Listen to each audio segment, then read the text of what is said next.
మహబూబాబాద్ జిల్లా బయ్యారం గ్రామానికి చెందిన ఓ నూతన జంటకు ప్రధాని నరేంద్ర మోదీ ఆశీర్వదిస్తూ లేఖ పంపారు. బయ్యారానికి చెందిన మందెల సుగుణ, శోభన్ బాబు దంపతుల కుమారుడు శివకుమార్ వివాహం గత నెల 23న జరిగింది. అయితే తన వివాహానికి ప్రధానమంత్రి నరేంద్ర మోదీ రావాలని పెళ్లి పత్రికను పంపించాడు. పెళ్లికి రావడానికి వీలు లేని ప్రధాని అనంతరం తన సంతకంతో నూతన వధూవరులను ఆశీర్వదిస్తూ లేఖ పంపించాడు. దీన్ని చూసిన కుటుంబ సభ్యులు ఎంతో సంబరపడ్డారు.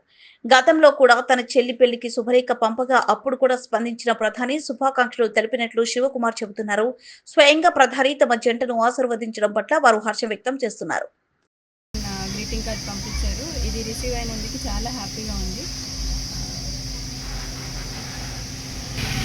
ఇది పంపించినందుకు వారికి కూడా నా తరపు నుంచి, మా ఫ్యామిలీ తరపు నుంచి, అందరి నుంచి కృతజ్ఞతలు తెలియజేస్తున్నాము.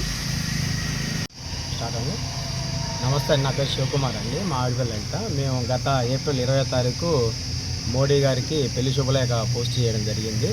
ఆయన దగ్గర నుంచి మాకు నిన్న అనగా 5వ తారీఖు జూలైన మాకు గ్రీటింగ్స్ ఆయన దగ్గర నుంచి మాకు ఈ కార్డు గ్రీటింగ్స్ ద్వారా రావడం జరిగిందండి. పోస్ట్ ద్వారా